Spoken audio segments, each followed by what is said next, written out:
Šta to ima u ljudima tiho, da gledaju kad padneš na dno, kao da traže pukotine male, da bi se ušunjali kroz bol. Zašto vole kad suze govore, kad ti glas zadrhti u noći? Zašto im treba tuđa tama, da bi osjetili moć?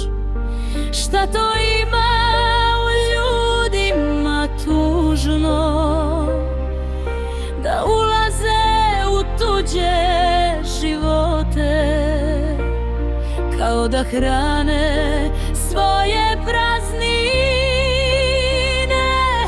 tuđim snovima i sramote?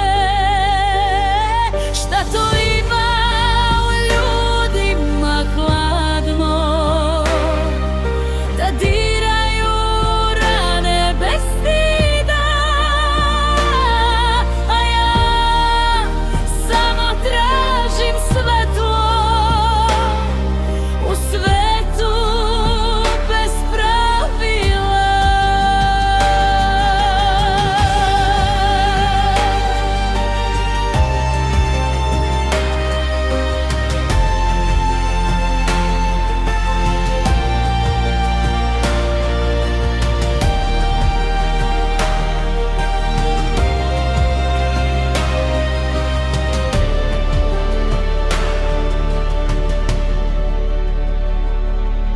U mom srcu još ima mesta za istinu bez maske i strah,